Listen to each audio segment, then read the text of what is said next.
एक अति सुंदर महिला ने विमान में प्रवेश किया और अपनी सीट की तलाश में नजरें घुमाई। उसने देखा कि उसकी सीट एक ऐसे व्यक्ति के बगल में है जिसके दोनों ही हाथ नहीं हैं। महिला को उस अपाहिज व्यक्ति के पास बैठने में झिझक हुई। उस सुंदर महिला ने एयर होस्टेस से बोला, मैं इस सीट पर सुविधापूर्वक यात्रा नहीं कर पाऊंगी क्योंकि साथ की सीट पर जो व्यक्ति बैठा हुआ है उसके दोनों हाथ नहीं हैं। उस सुंदर महिला ने एयर होस्टेस से सीट बदलने हेतु आग्रह किया। एयर होस्टेस ने पूछा, मैम, क्या मुझे कारण बता सकती हैं? सुंदर महिला ने जवाब दिया, मैं ऐसे लोगों को पसंद नहीं करती। मैं ऐसे व्यक्ति के पास बैठकर यात्रा नहीं कर पाऊंगी। दिखने में पढ़ी लिखी और विनम्र प्रतीत होने वाली महिला की यह बात सुनकर एयर होस्टेस अचंभित हो गई। महिला ने एक बार फिर एयर होस्टेस से जोर देकर कहा कि मैं उस सीट पर नहीं बैठ सकती, अतः मुझे कोई दूसरी सीट दे दी जाए। एयर होस्टेस ने खाली सीट की तलाश में चारों ओर नजरें घुमाई, पर कोई भी सीट खाली नहीं दिखी। एयर होस्टेस ने महिला से कहा कि मैडम, इस इकोनॉमिक क्लास में कोई सीट खाली नहीं है, किंतु यात्रियों की सुविधा का ध्यान रखना हमारा दायित्व है, अतः मैं विमान के कप्तान से बात करती हूँ। कृपया तब तक थोड़ा धैर्य रखें। ऐसा कहकर हॉस्टेस कप्तान से बात करने चली गई।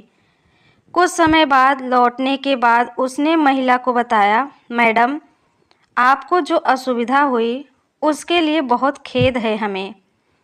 इस पूरे विमान में केवल एक सीट खाली है और वह प्रथम श्रेणी में है। मैंने हमारी टीम से बात की और हमने एक असाधारण निर्णय लिया। एक यात्री को इकोनॉमिक क्लास में प्रथम श्रेणी में भेजने का कार्य हमारी कंपनी के इतिहास में पहली बार हो रहा है। सुंदर महिला अत्यंत प्रसन्न हो गई, किंतु इसके पहले कि वह अपनी प्रतिक्रिया व्यक्त करती और एक शब्द भी बोल पाती, एयर होस्टेस उस अपाहिज और दोनों हाथ विहीन व्यक्ति की ओर बढ़ गई और विनम्रतापूर्वक उनसे पूछा, सर, क्या आप प्रथम श्रेणी में जा सकेंगे?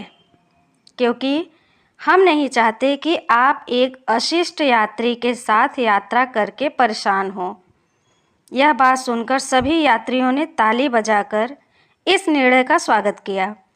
वह अति सुंदर दिखने वाली महिला तो अब शर्म से नजरें ही नहीं उठा पा रही थी। तब उस अपाहिज व्यक्ति ने खड़े होकर कहा, मैं एक भूतपूर्व सैनिक हूँ और मैंने एक ऑपरेशन के दौरान कश्मीर सीमा पर हुए बम विस्फोट में अपने दोनों हाथ खोए थे।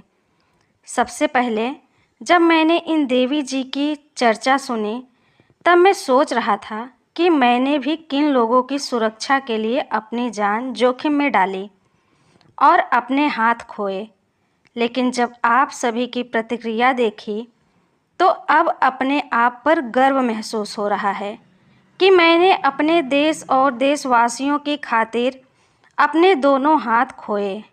और इतना कहकर वह प्रथम श्रेणी में चले गए। सुंदर महिला पूरी तरह से शर्मिंदा होकर सर झुकाए सीट पर बैठ गई। अगर विचारों में उदारता नहीं है तो ऐसी सुंदरता का कोई मूल्य नहीं है। तन की सुंदरता नहीं, मन की सुंदरता होनी चाहिए। दोस्तों, इस कहानी पे आपका क्या राय है, प्लीज़ कमेंट करके हमें ज़रूर बताइए। अगर ये कहानी आपको अच्छी लगी हो तो प्लीज़ एक प्यारा सा लाइक करिए। हमारे चैनल पे पहली बार आए हैं तो हमारे चैनल को सब्सक्राइब करिए। कहानी सुनने के लिए आपका बहुत बहुत धन्यवाद।